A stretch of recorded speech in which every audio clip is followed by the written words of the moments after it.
నమస్కారం అందరికీ 28వ తారీఖు మే నెల 2026 గురువారం నాటి పంచాంగ శ్రవణం అండి.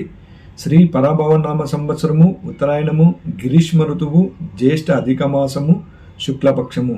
ఈరోజు సూర్యోదయం వచ్చి ఉదయం తెల్లారుజామున 5 గంటల 45 నిమిషాలకండి. సూర్యాస్తమయం వచ్చి సాయంత్రం 6 గంటల 41 నిమిషాలకి. తిథి ఈరోజు ద్వాదశి తిథి ఉదయం 7 గంటల 57 నిమిషాల వరకు ఉంటుంది. తదుపరి త్రయోదశి తిథి ప్రారంభమవుతుంది. నక్షత్రము చిత్తా నక్షత్రము ఉదయం 8 గంటల 3 నిమిషాల వరకు ఉంటుంది. తర్వాత స్వాతి నక్షత్రం ప్రారంభమవుతుంది. వరియ యోగము బాలవ కర్ణము. తర్వాత అశుభ సమయంలో వ్రజ్యము మధ్యాహ్నం 2 గంటల 19 నిమిషాల నుండి సాయంత్రం 4 గంటల 5 నిమిషాల వరకు ఉంటుందండి. దుర్ముహూర్తము ఉదయం 10 గంటల 4 నిమిషాల నుండి ఉదయం 10 గంటల 55 నిమిషాల వరకు ఉంటుంది. తర్వాత మధ్యాహ్నం 3 గంటల 14 నిమిషాల నుండి సాయంత్రం 4 గంటల 6 నిమిషాల వరకు ఉంటుంది. రాహుకాలం మధ్యాహ్నం 1 గంట 50 నిమిషాల నుండి మధ్యాహ్నం 3 గంటల 27 నిమిషాల వరకు ఉంటుంది.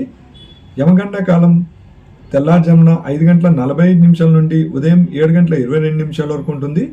గులికాలం ఉదయం 8 గంటల 59 నిమిషాల నుండి ఉదయం 10 గంటల 36 నిమిషాల వరకు ఉంటుంది. తర్వాత శుభ సమయం గురించి తెలుసుకుందాము.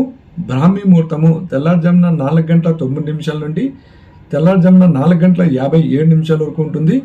అమృత గడియలు రాత్రి 12 గంటల 54 నిమిషాల నుండి రాత్రి 2 గంటల 40 నిమిషాల వరకు ఉంటుంది. అభిజిత్ ముహూర్తము ఉదయం 11 గంటల 47 నిమిషాల నుండి మధ్యాహ్నం 12 గంటల 39 నిమిషాల వరకు ఉంటుందండి. తర్వాత ఈరోజు శుభకార్యాలకి మంచిదైనా లేదండి. ఈ నెలంతా అధిక మాసమే ఉంటుంది కాబట్టి వచ్చే అమావాస్య దాకా పెద్ద శుభకార్యాలకి అంత మంచివి కాదు. జ్యేష్ఠ మాసంలో మంచి దినాలు ఉంటాయి. జ్యేష్ఠ మాసంలో తెలుసుకుందాము. ఈ దినం మాత్రం ఈ నెలంతా శుభకార్యాలకి అంత మంచిది కాదు. మన ఛానల్ని ఇదే మొదటిసారి చూస్తున్నట్లయితే సబ్స్క్రైబ్ చేసుకోండి. మీ వీడియో నచ్చినట్లయితే లైక్ చేసి షేర్ చేయండి. ఓకే అండి, ఇంతటితో వీడియో సమాప్తం.